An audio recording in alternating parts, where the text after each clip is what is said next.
Welcome, everyone. Happy to see everybody here. It's a very exciting opportunity. It's going to be gorgeous over there. It's a beautiful location, and don't worry that there's so many people applying, because we never know in the end what our applicant pool will look like. So I always encourage everyone to apply. You never know, and you can always call with questions if you're not sure if you're eligible. I would rather have you call and check with us rather than think that you might not be eligible. So we're going to talk about a couple of different things tonight and try and answer some questions you might have. And again, we can answer questions at the end if you have more. So this is what we're going to talk about tonight. I think we have Brian Kelleher here, who's one of the developers, and he'll talk to us about the, if you're here, Brian, would you raise your hand on the Zoom call?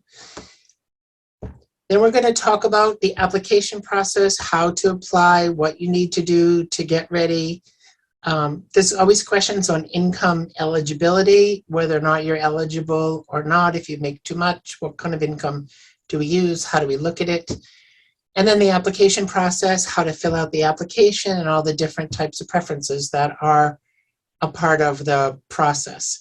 We're also going to have some information and talk about monitoring agents, because they oversee the lottery process and also the affordability over time, over the next few years. And then we'll talk about financing questions and comments and have a Q&A at the end. So next slide. The developers are Randy Lilly and Brian Kelleher. Brian raised his hand. He's here. Hi, Brian. Can you go over a little bit about the houses themselves and what they're going to look like, what the finishes might be like, the location, the neighborhood, that type of thing?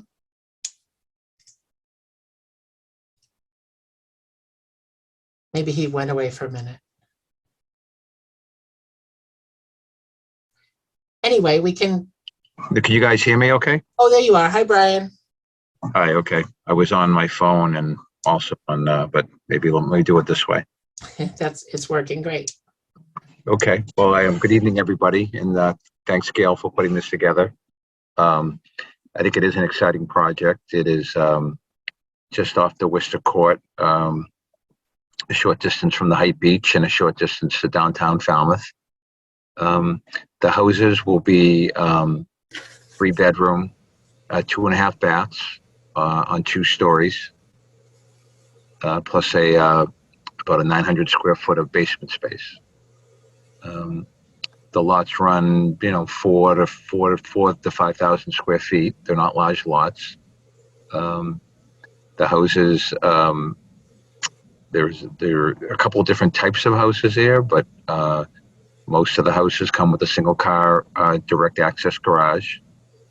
On the first floor, there's a master suite with a master bedroom, double closets, and a master bath that's on the first floor. Runs kind of front to back on the house. Then the central part of the home is the living room, dining room, kitchen area. It's a very open floor plan, a lot of natural light. That goes out to a back patio or wood deck, depending on the site and the elevation and how the land may slope a little bit. And then there is also on the first floor is a utility area that has pantry closet, area for a stack, full-size stack washer dryers, and a powder room half bath. As you go up to the second floor, there are 2 good-sized bedrooms, a loft area, which is just kind of another multi-purpose room that has a little bit of that looks kind of over the staircase foyer area. It's a 2-story foyer area. So once again, we bring a lot of natural light into the first floor. And then there's a full bath up on the second floor. So 2 bedrooms on the second floor, master bedroom suite on the first floor, and then a loft area up on the second floor, we call it, but it's a very nice room. A lot of good windows, a lot of natural light, as I said a couple of times, but that was very important to us. The first few houses are up, and we're kind of marching down the street. And I've got to say, they look great. We're really happy how they're coming out. We have a map up of it, the site plan. I don't know if you can see it. Sure. So the first house you're going to do is lot 16. Correct. So lot 16, I think we just poured the foundation today, actually. So lot 16 is the first house that will be completed. That'll qualify for this group of buyers. And then lot 5. It'll probably be lot 9 will be the second one, I think. Down the way it's shaking out in terms of we're trying to work from kind of the right side of the page towards the left side of the page in terms of how we're building the houses. Yep. The way it will work for us is the first winner will have their first choice, so they can choose whether they want to get the first house that's going to be finished, or they might want to wait until the second one is done, or they might want to even wait until the third one. So we think the first one is going to be June or July. It could be a little earlier. 16 will be in that range. It'll be June, I think. I think June, and then June or July, I think is a very good statement in terms of the planning on it right now. Yes. And then the second one, October, November? Yeah, maybe a little earlier. I'd say probably end of the summer ish, Labor Day-ish, and then maybe a month or two after that. Okay, so the people will have a choice, and whoever's chosen first, again, will have first choice of which one in terms of the timing. All of these houses are going to be the same style, right? The Nobska floor plan? Yes, I think I have to take a look. I think there is one other type of house, but for this first phase, all 3 of them are going to be this plan, which is the Nobska plan. Yeah, and I don't think they're all going to have a garage, but maybe one of them will. I'm not sure. We'll see, and then whoever chooses which house can have the options on that. Right. The first 3 houses will all have garages, and then one of the houses, I think was on lot 5, will actually have a kind of a bonus room in the back that will come with the house. Okay, nice. What about appliances? Someone was asking me about that. What would be included? Yeah, and the appliances will be refrigerator, dishwasher, stove, washer dryers do not come with the house. Correct. Microwave? Microwave, yep, microwave, which will come with the house. Okay. Yep. And what about flooring? And will it be the same throughout the house, or what type of? Yeah, I think there's a carpeting, which is, I think what the plan is for carpeting throughout the house. Okay. All right, good.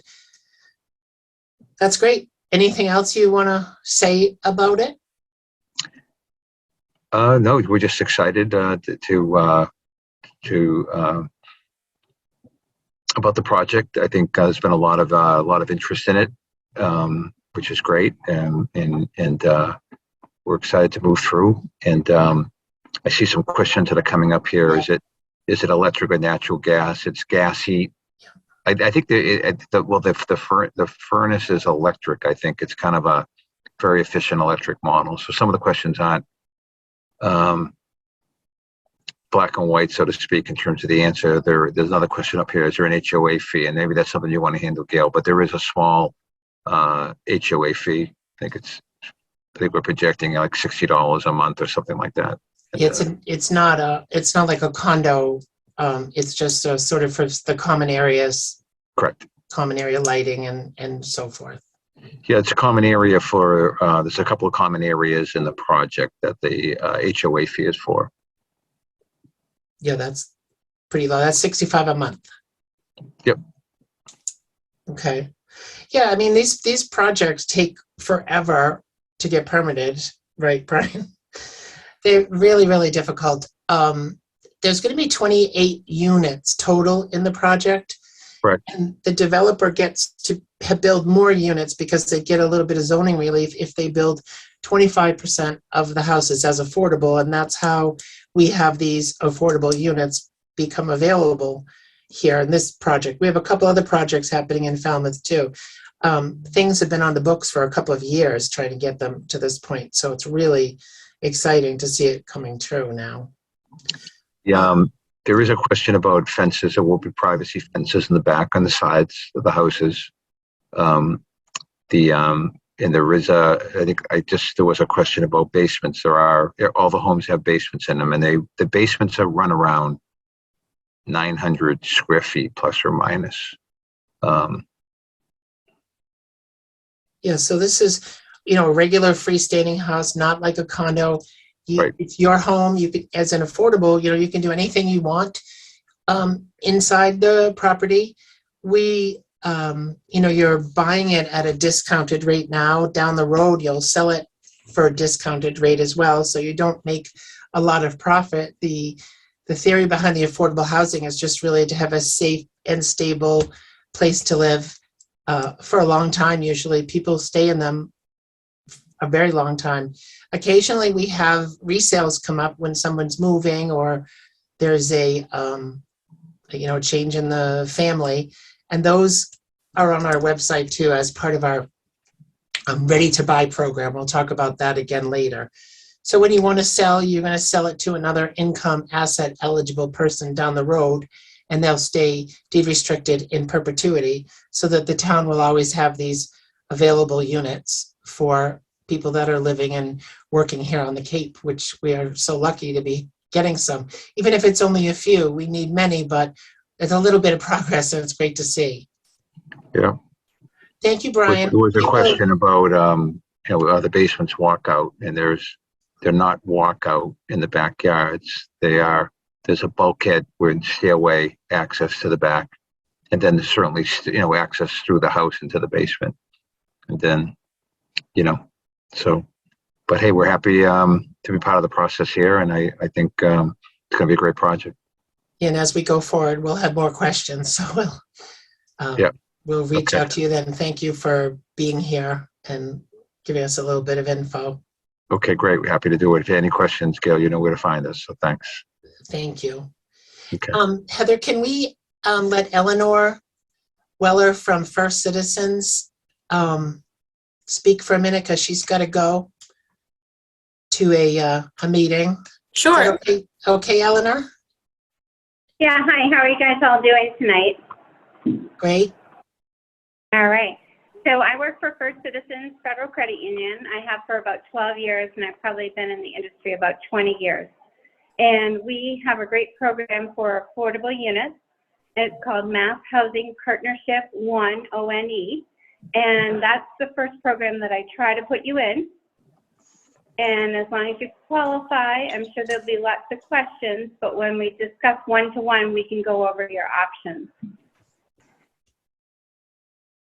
And I believe in March or April, there may be some grants available to help you with down payment closing cost assistance, but the program has not been rolled out.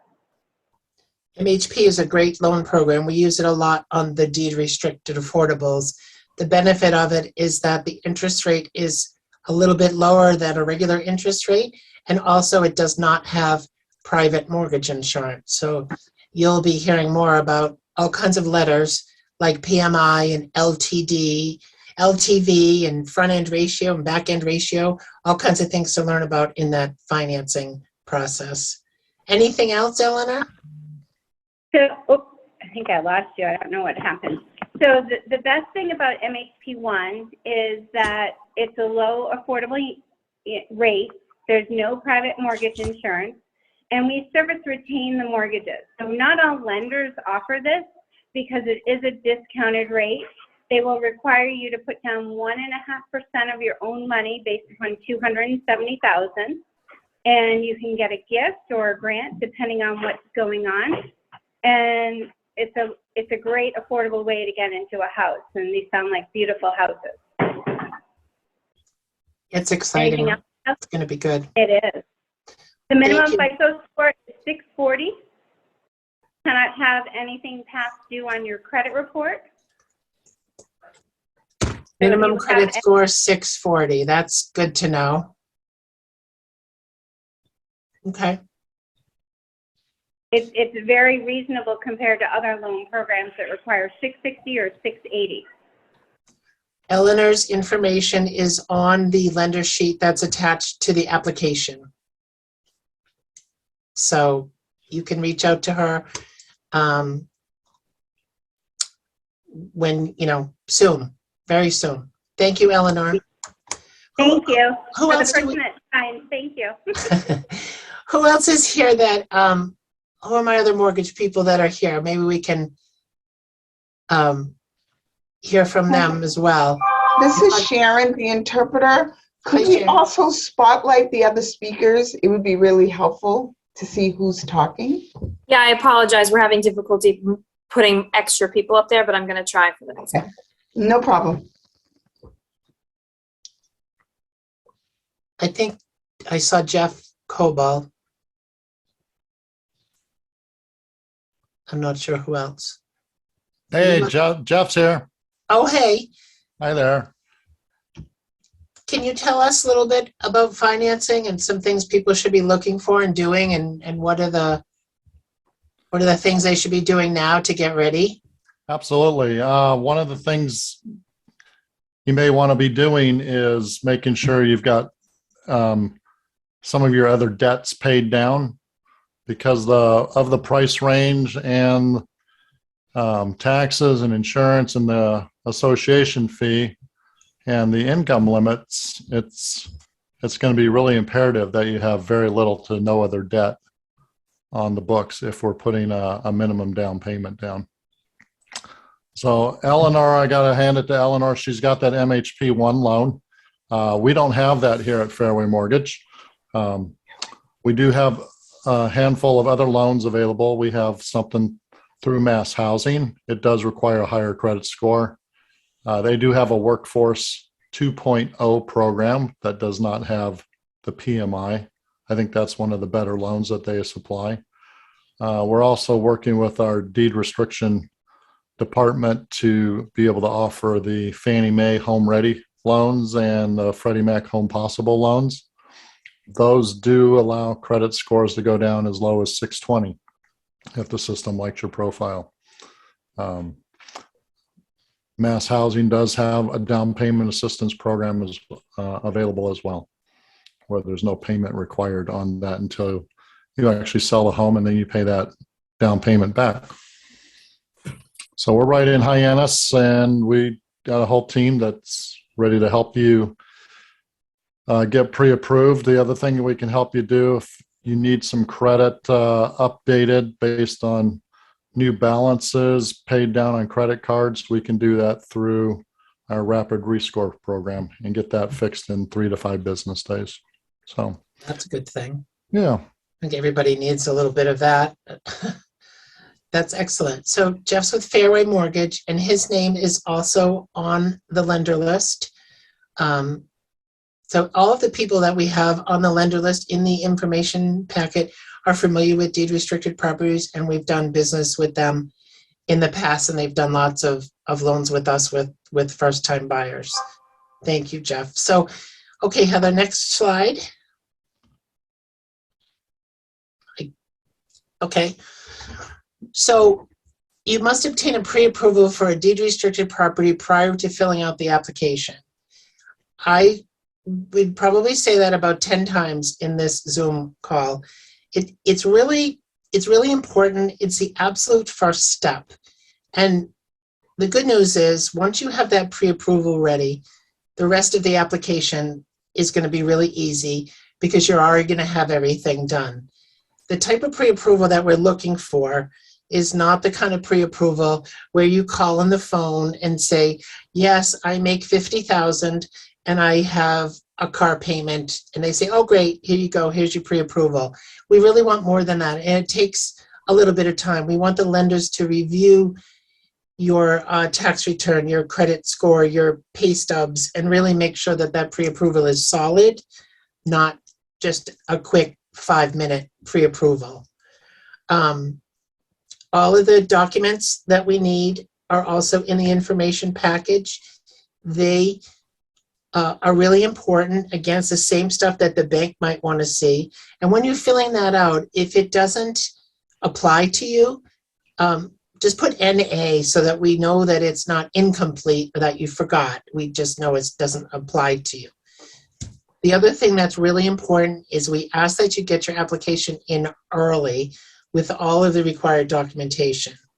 It says April 1st, but just pretend that it's not April 1st. Pretend it's more like March 15th and make yourself a note. It would be so great to be able to get back to you and tell you that you're missing something, or that we need one more page, or we have a question, or we need one more pay stub. If we don't have that opportunity in that time, you're not going to be eligible for the lottery, and that would be too bad that you missed it because you were waiting till the last minute. So early is better. I could take your application in tomorrow. So we're reviewing them on a rolling basis. Sooner is better. Everybody waits to the last minute, but I know you guys aren't going to do that. I can tell. Please. So check your spam folder too. Be on the lookout for emails from us if we're calling you and asking you or emailing you looking for additional information. But first step, pre-approval, a real pre-approval. You may find out that you're not ready at this time, and maybe you need to work on repairing your credit or doing something to get ready for the next lottery. And so it's a really good thing to get on the path. You also probably are going to need to take our first-time homebuyer class, which is also listed on our website. That is not a requirement of the lottery, but it's a lender requirement. So I would suggest that in the process of your pre-approval that you ask them about first-time homebuyer class. It tends to be one of those things that gets forgotten sometimes, and then we're in a rush at the end trying to do them. There's online classes, and it's very robust, very full class. It's 3 or 4 nights of really good stuff with a lawyer, a home inspector, insurance people, mortgage people. It's really, really good. I learn something every time I go in the class, and I've been in real estate for 40 years, so it's really good. Okay, Heather, thank you.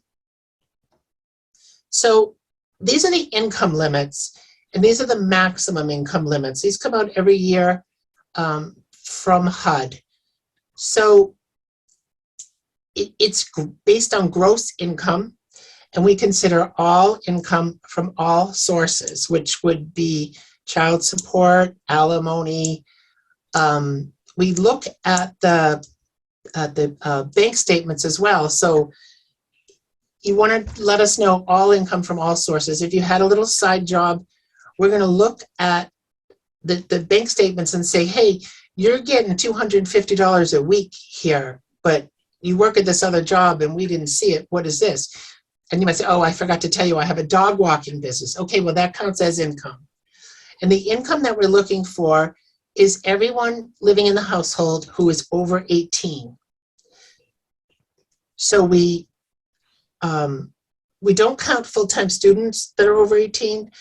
And even if only one person's name is on the mortgage, we do count the income of everybody over 18 that will be living in the household. And the household size is based on everyone living in the household, how many adults, how many children, and that's how we count it. So sometimes people will say, well, my mother lives with me, but she doesn't have any income. Well, then she would have to do a statement that she doesn't have income and have it notarized. Or I'm not working right now. Then you have to give us a statement that you're not working right now, also notarized. So all of this stuff is in the application. But these are gross incomes. And on the Cape, we have a lot of self-employed people sometimes. So there's a way of figuring that out too, that the lender would also have work done with you before you get to the application, figuring out like your adjusted gross for the year, or to do your statement showing your income for the year, your profit and loss up to the time of the lottery. So that's a Cape Cod thing. Sometimes there's a bunch of jobs and it's kind of hard to figure them all out, but we do look at it all. Thank you. Asset limit, $75,000. Now this is all of the money in your checking account, your savings account, any money you would be considered to use as a down payment as well. So it's not, a lot of people say, well, I have 150,000, but I'm going to put 75 down. But that's not how it works. It's 75,000 at the time that you apply. Now, if you have a retirement account of some sort or 401k, what we're looking for is the net cash value. So if you were to call up Fidelity and say, hey, I'm buying a house, I want to cash in my retirement account, the amount that check would be for, that they send you, would be after penalties and fees. That's the net cash value. So it's whatever money you can put your hands on right now at the time that you apply, that's what we consider the assets. Okay. First-time home buyer is another thing that you need to be a first-time buyer. There are some exceptions. If you haven't owned a home in 3 years, you can be considered a first-time buyer again, and the banks have that same rule. There's some exceptions. For example, a displaced homemaker or a single parent. And you could call me and we could talk about that and see if you fit into that. A displaced homemaker situation would be like someone who was staying home caring for the children and then got divorced and the house had to be sold. That would be how we would consider that. If someone's over 55, they can be considered a first-time home buyer again. And if you had a property that was maybe a trailer or something that wasn't really not a real house, you could also have an exception made for that.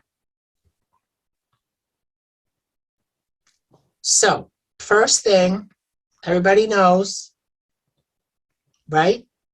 Obtain a pre-approval for a deed-restricted home. It's important when you go to get the pre-approval that you tell the lender that it's a deed-restricted property, because like FHA loans and VA loans don't work with the deed-restricted properties. So it's very important that it's the right type of loan that will work with this program. And again, on the application, the lender list has people on there that have the correct type of application. Fill out and complete the application by 5 p.m. on April 1st, 2022. But we talked about that. You guys are going to have it in by March 15th, maybe? No one's going to wait till April 1st. But if something happened and you had to, that's a real absolute deadline. We timestamp it. So the lottery will be probably maybe 3 or 4 weeks after April 1st, depending on how many applications we receive and how long it takes to process. And we will let everyone that's eligible know when the lottery will be. We'll probably do it by Zoom again. And we'll let you know what your lottery number is, and you can watch the numbers get pulled. It's a very random process. You just pick numbers out of a container, and then we rank the list according to bedroom maximization. We'll talk more about that in a little bit. So while you have all your paperwork out and you're working on your mortgage pre-approval, it's a good time to add your name and send in a ready-to-buy waiting list application. That is also on our website. The ready-to-buy wait list, everyone on the list is pre-approved. And when we have a resale, like a lottery that was held maybe 10 years ago and now someone's selling, that's a resale. We let everybody on the ready-to-buy waiting list know first, and you have an opportunity to purchase that. So once we've finished all the applications and all the eligibility, and we've had the lottery, we take the winners and we send them to the monitoring agent. The monitoring agent oversees our work, looks it over, makes sure that we didn't miss anything, and that the people are really eligible, and that they have enough down payment available to be able to close at the right time. Then, once we know that they're completely eligible, we will sign the purchase and sales agreement. You will probably have the lender's attorney help you review that, and we will have you sign it, and the seller will sign it, and then we wait for a mortgage commitment, which could take 3 or 4 weeks. During that time, the bank does all their work, has an appraisal, looks for other comparable properties that are also deed restricted. And then the bank will be looking for a final certificate of occupancy from the builder, and then they'll know that the house is ready. They might do a final appraisal review. We do the best we can to close on time, but stuff happens, especially in new construction. So it's a little bit of a fluid date. Once that's set and we have the clear to close from the lender and the house is ready, you have a closing, and then you move in and you get the keys and you are a homeowner. Household size and composition is something that is really important. There are many combinations of household sizes. So a single adult and 2 children can fill 3 bedrooms.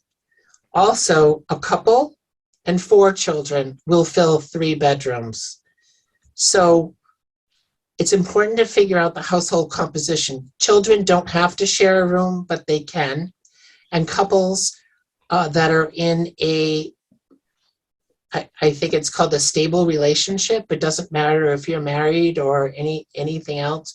The couples are required to share a bedroom. So a 2-person household, that's a couple, only maximizes 1 bedroom.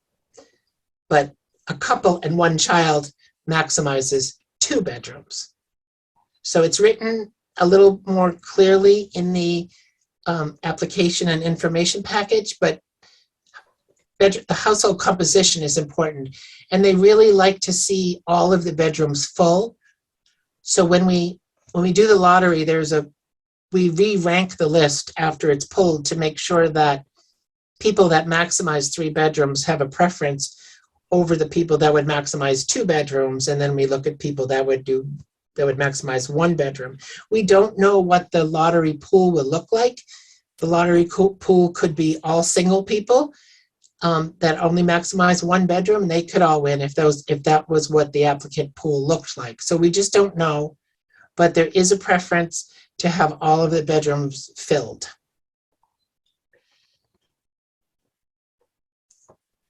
So after you close, you'll have a monitoring agent. In this case, the monitoring agent for this project is CHAPA, which is Citizens Housing and Planning in Boston. They will check each year to make sure that you're in compliance with the deed rider, that you're still living there as your primary residence. You're not allowed to rent your home. So they check the tax records and they just make sure that you are still living there. When you decide to sell your house, you'll get in touch with CHAPA. They will help the marketing to find a new income eligible buyer. Refinancing, you have to ask permission. They like to look and make sure that you're getting a better rate and that it's going to be a better situation for you. So they give you permission to refinance, you request, and then you get permission. If you're having trouble with foreclosure, you would want to let the monitoring agent know. Maybe they can help you or guide you to some agencies that could help you. And capital improvements, like if you were going to put on a roof, a major improvement, a capital improvement, sometimes that capital improvement can be added to the resale price of the property, because let's say you were selling your house and you had a home inspection and you had to get a new roof and the roof was $10,000. The new buyer is getting the benefit of that roof. So maybe the seller could raise the price by that amount to make it more fair. But again, over time, the new roof is only a new roof for a little while. And in 5 or 10 years, it's not a new roof anymore. So that's how that works. Okay, next slide. Now, I know we had lots of questions and some people were answering them along the way. Should we look at the chat and go back, or do you want to let me know, Heather, what you think on some questions that we need to answer? Yeah, sure. I'm happy to go through some of the questions here. So I think you went over this, but Tina had asked, what does it mean to stay within the deed rider? Within the homeowner? Meaning that you live in it as your primary residence. You're not allowed to rent it. When you go to sell it, it goes to another income asset, eligible first-time buyer, that type of thing. There's the rules of the deed rider. They have nothing to do with the physical building, more to do with the eligibility of the existing owner and the new buyer in the resale process. There's a question of what is required for the down payment? Is it 20%? No. 3% is the down payment that's required. The way that the bank may have a little bit different way of looking at it, but the way we look at it is that 1.5 can be your own money, and the other 1.5 could be part of a gift from a down payment or from someone else, but 1.5 absolutely has to be your own money. Some of the bank programs have 5% down programs. There's also 3% down programs, definitely not 20%. There's a question that says, what if my husband has a $100,000 school loan? So this might be for... That's a question for the bank. That's a debt, and the bank will take that into consideration in looking at the monthly payment and how that is set up. If you're in forbearance or if you're paying it, how much are you paying? And they'll do a calculation on that. They've gotten a little bit looser, right, Jeff, on the student loan debt?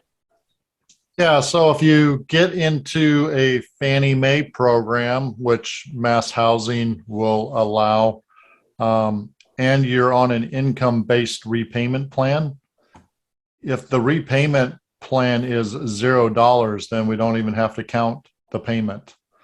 If there's no payment listed or you're deferred or in forbearance, Fannie Mae requires that we use a calculation of 1% of the balance. And Freddie Mac would require only us to use 0.5% of the balance as a kind of a pretend payment for qualifying. Well, that's good news. Do we have any other lenders on here? Can you press the raise hand button? I'm not sure who else might have come on. And I want to make sure I recognize them if they're here. Jeff, there's also a question on here. Someone asked what happens if your credit score is lower. Oh, we have Emily as well. Hi, Emily.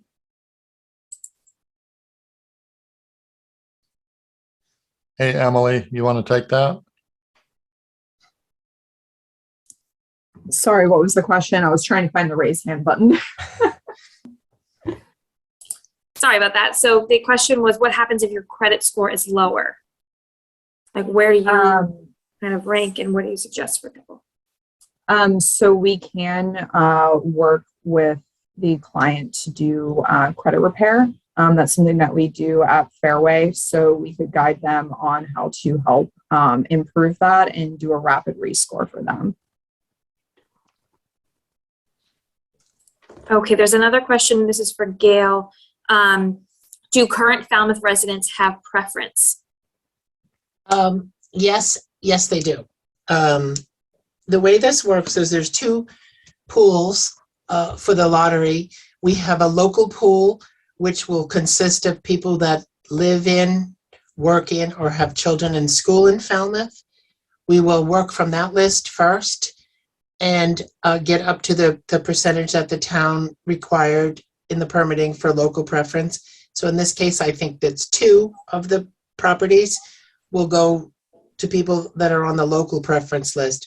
And then what we do is we take everybody that's in the local pool and put them into the open pool. So local residents get more chances to win the lottery. The third person will be chosen from the open pool.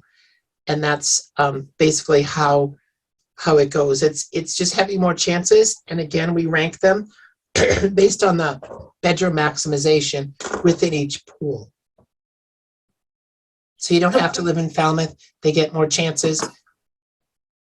Here's a good question for you, Gail. If your income varies year to year, how do you answer the income question? Can you average it over 3 years? We want to see the income that you have today projected forward for 12 months. So we could write down what it's been.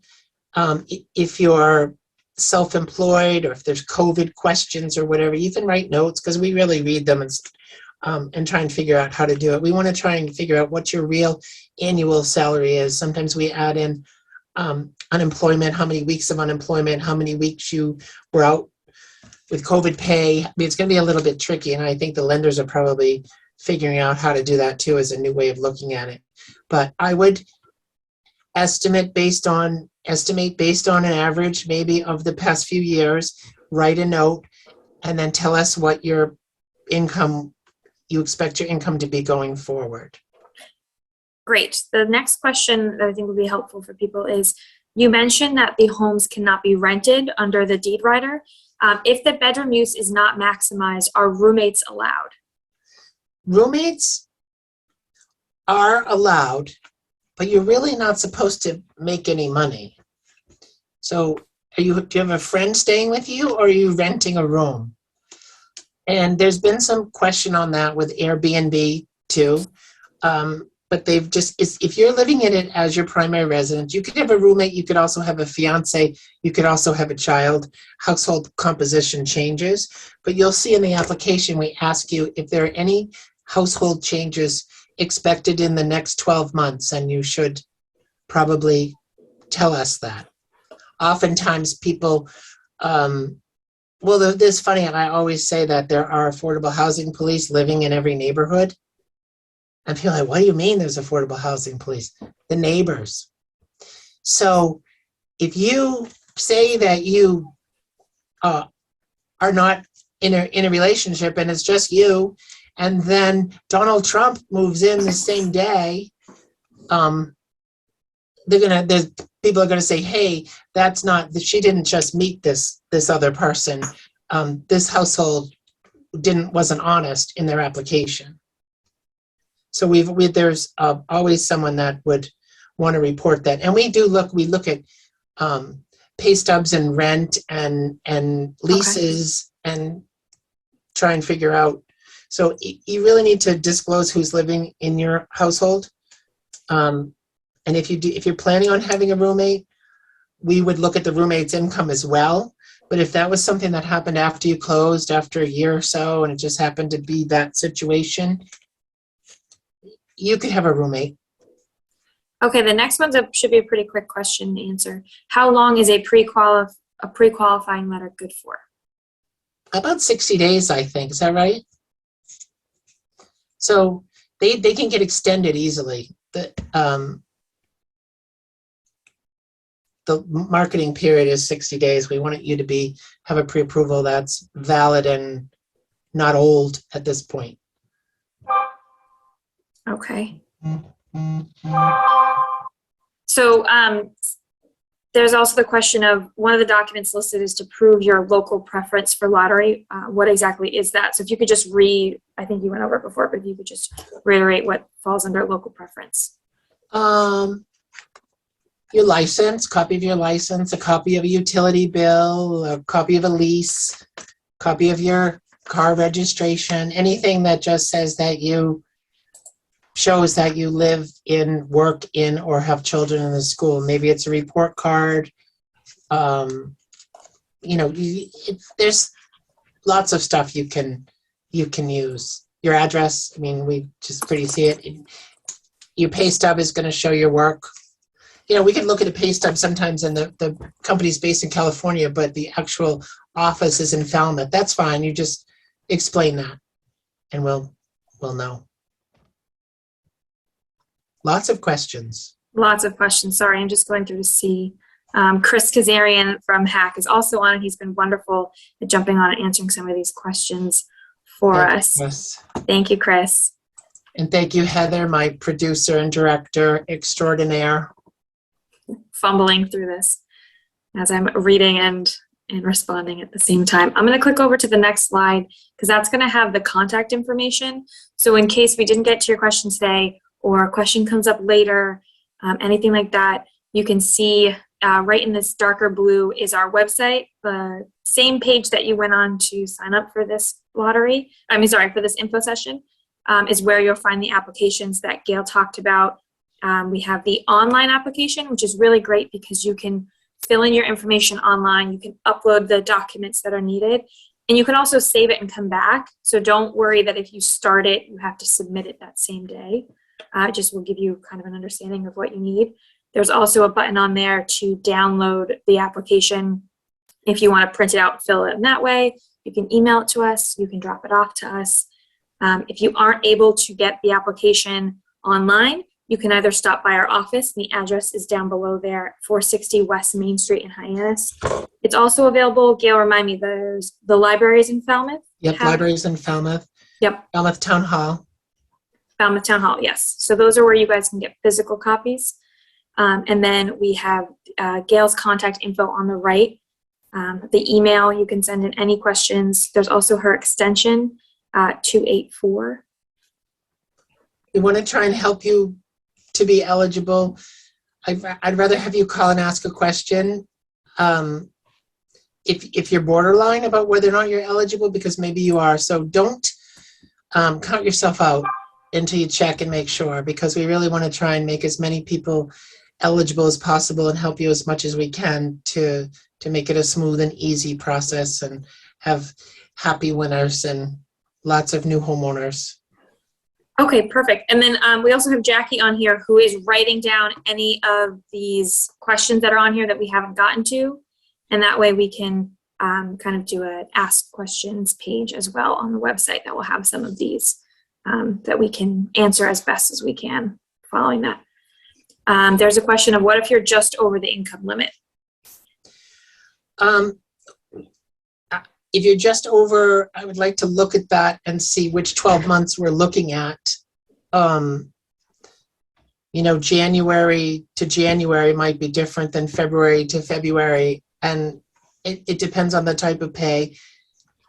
They usually don't make exceptions, but maybe there's a different way of looking at it. Maybe you collected unemployment, or maybe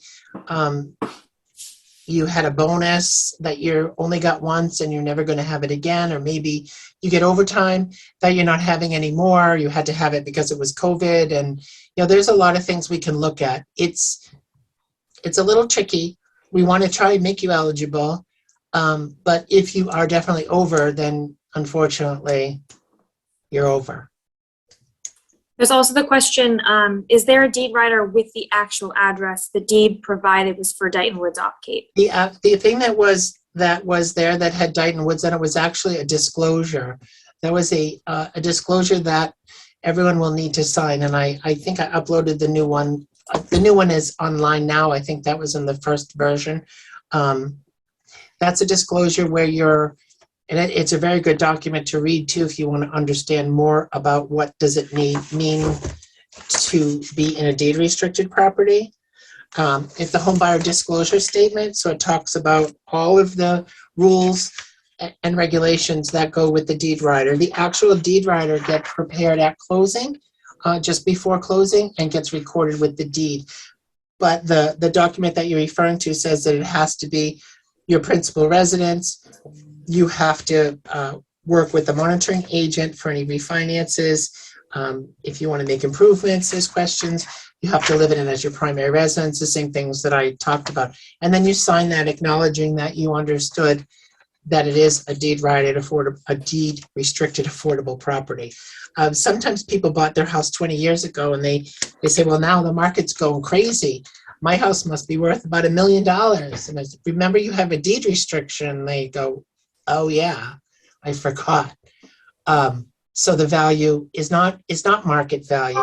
The value is driven by incomes each year as provided by HUD. So it doesn't really matter what the real estate values are. It really matters that the house always stays affordable and the pricing is always within income limits that someone could afford to buy it.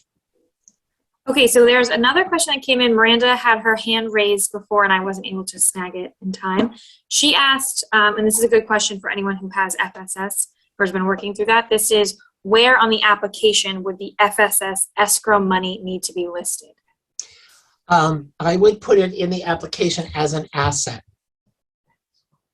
I would put your income and I would put it as an asset. And I would also, when speaking to the lender, see how they would consider that. It might be what you're going to use for down payment as well. It could be in two places. We can Perfect. talk more about that, but if you don't have the money yet, and you're not getting it till the closing, it might be part of your down payment. And again, just write a note letting us know. And then I had a question for Jess that I can answer. She asked, or he, I'm sorry, had asked if the recordings can be posted on the website readily available if requested via email. And we are planning to post it on our website right where the button was. Chris just posted it. And we'll be able to put it on our YouTube as well. So we have that there and saved. Let me see if there's any other ones that I can snag right now. Sorry, questions are coming in fast. Someone asked, what if you lived in Falmouth but are now in an Airbnb and don't have a permanent housing? What address do you use? I'm not sure. Post office box or wherever you receive your mail, because you'll need to get mail and information sent to you for the closing as well. So whatever you would use for your mailing address, maybe if it's at somebody else's house, that's okay. But you need to have some place where you can receive mail, because you do get documents that have to be signed. Here's a good question from Sarah. She said, if your assets are close to the max, but you plan to withdraw towards your down payment, which number is used for eligibility, before or after the withdrawal? Before. Before. It's the amount of assets that you have at the time that you apply, not after you put money as a down payment. So every penny that you can get your hands on, checking account, savings account, net cash value of retirement, we count all of it. Child support, alimony, all income, and then any other cash money that you can get your hands on is considered asset. Perfect. I have a good first-time homebuyer question. She says, I have been a co-owner of a home. However, the mortgage on the home was held in my ex-husband's name, and I had just started to work full-time last year after staying home with my children for approximately 9 years prior. Would that count against being a first-time homebuyer? I think that might fall into that displaced homemaker. Now, it's another question why we check for the pre-approval as well. You might need to have 2 years of work history in order to be pre-approved or to get a mortgage. So that could be a question that comes before the actual eligibility. Okay. There's been a few questions coming up, and Chris just reminded me that there are people that are asking about when we would do the lottery for the other 4 affordable homes you've mentioned. And you said 7 in total.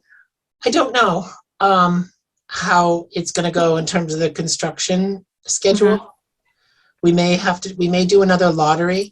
I'm not sure that we're going to be able to take the people from this lottery and roll them over as waiting lists to the next lottery.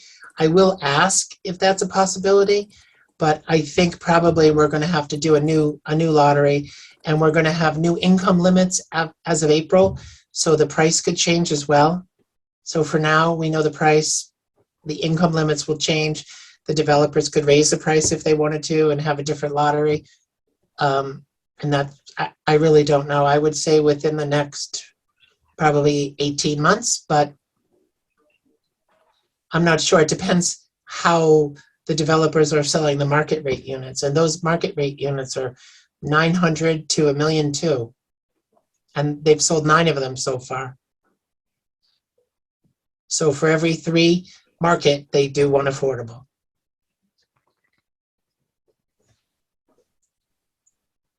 There's a question of if you're over the AMI, is consideration given, or is that automatically disqualifying you? So that might be someone that should reach out to you and talk about the situation. Yeah. We try and if someone sent in, a single person sent in an application for $100,000 that was their income, I would probably say you're way over income. There's nothing we can do. But if it was close, maybe there's a different way of looking at it, or maybe they're counting something that doesn't need to be counted, or was temporary. So if you're always feeling stuck, definitely Gail might be a good person to reach out to and kind of talk you through some of those. Jessica asks, how does a pension figure into your assets if you can't retire for a few more decades? The pension is considered income once you start taking it. But if you could take the pension now somehow and get permission, and they might say to you, you're going to lose 75% of it if you take it now, or you can't take it now. So it's very individual. If you were to cash it out, if you can cash it out, how much money would you have left over at the end of the day? And it would be an asset if you're cashing it out. And if it was later when you were taking it, it would be considered income. But it's, again, something we have to look at because they're all a little different. Perfect. And then the follow-up was, if the income level changes in April, will the asset limit change as well? No. The asset limit has been at $75,000 for a long time. It was $50,000 before that for the last 20 years. It's been at 75 for about the last 10 years. The asset limit doesn't change, but the individual income limits will change, but they won't change for this lottery. We're using the numbers that we're using, and those won't change. Perfect. There's a question. Did I read somewhere that we could not pay more than 38% of our income? Yes, that's a bank thing, and it's also a question that we look at too. We don't want you to, you probably wouldn't get approved for it anyway, but we don't like you to spend more than 38% of your income on your housing costs, which would be principal, interest, taxes, and insurance. And that's what the banks call the front end ratio. You're going to learn all kinds of stuff about banking terms. That's true. Let me see. Somebody said more than, I'm not sure how to raise my hand to ask the question about not spending more than, oh, that's okay. I'm glad. Yeah, we answered it. That's okay. I'm trying to get back as many, and then things pop at the bottom. So we're just towards the end right now. Yeah. I think I definitely, sorry, Gail, I wasn't able to get all the questions to you right away, but again, we'll have this recording up, and we'll have all the contact info needed to reach out to Gail with any questions. And one more time, I'll say, before you ask the questions, check with your lender first, because it may not be important, because it might be the lender may have a problem with it in terms of first-time buyer or your monthly income and percentages, or you may have student loans or something that you didn't know, or they need to be fixed. So again, that first point of contact at the mortgage piece clears out a lot and answers a lot of questions that would carry over. But in the meantime, you can give me a call or send me an email, and we can talk about your own individual circumstance, because sometimes people don't want to ask a question on a Zoom because everybody's saying, my husband, I really don't like him and I think I'm going to get rid of him. You know, those kind of questions. Feel free to call me personally, and I'm happy to talk, or maybe you're getting rid of your wife. I'm going to be fair. Call me and we can talk about those individually and privately of your own individual situation. Hey, Gail, there's actually, before we hop off, because there were a couple, and I think I missed them throughout, so somebody just let me know that a few people were asking if you had an idea of the rough monthly payments with HOA fee. I don't even know if that's something we can calculate depending on their down payment. I would ask one of the lenders to answer that question. It depends how much they put down, too. So if it was 270 times 0.95.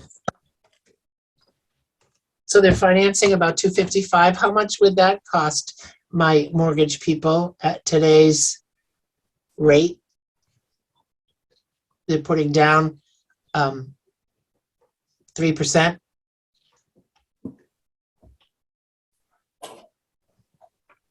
We may still have them on. I think. My mortgage chart doesn't go that low. because it's old. We'll have to follow up then if, oh, I think Jeff's coming on for us. Yeah, I'm working on that. Because I did put together a spreadsheet earlier today on this. So with 5% down, including the taxes, if the insurance is $1,500 a year for homeowners insurance, and if there is PMI with mass housing, and you said the condo fee was going to be $65, Mhm.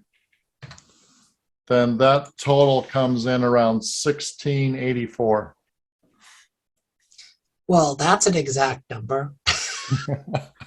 I was going to say, I don't know, 1,500, 1,800, you know. And it all depends on the down payment and credit score. A higher credit score will have a lower interest rate. Correct. Yeah. Yeah, just to reiterate for someone, the HOA fees, what they were talking about, they believe will be $65 a month. Yeah. For the HOA.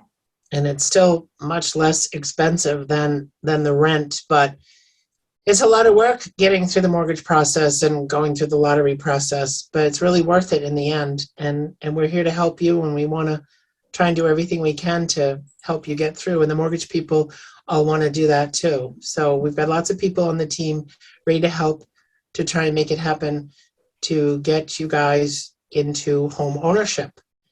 And then you'll probably stay there forever. So call me, reach out to me. Definitely look at the application, read it carefully. There's a lot of information, a little bit more detail in that beginning section. And when you feel the application, it's heavy. It's a lot of pages. It has a lot of information and disclosures on what is an asset, what is income. The application itself is only 5 pages, and a lot of the questions are about what's your name, what's your income. They're pretty easy. So, and you'll already have everything together because you've already been to the bank. Thanks, everybody. I hope that we end up with really good, happy outcomes. And there's going to be another lottery coming up in Falmouth of 3 condos in the next few months. That's going to be starting soon. Then there's going to be another one that's going to be 3 houses. One of them will be based on an 100% AMI. So you had asked about if we were over income, that's a possibility that you could be eligible for that type of lottery. The only lotteries that I have going on right now are all in Falmouth. Thank you to the town of Falmouth for helping to create these units. Okay, everybody, thank you so much. And I'm sure I'll be talking to some of you. Good luck. Fingers crossed. Do your homework. And call me. Thanks.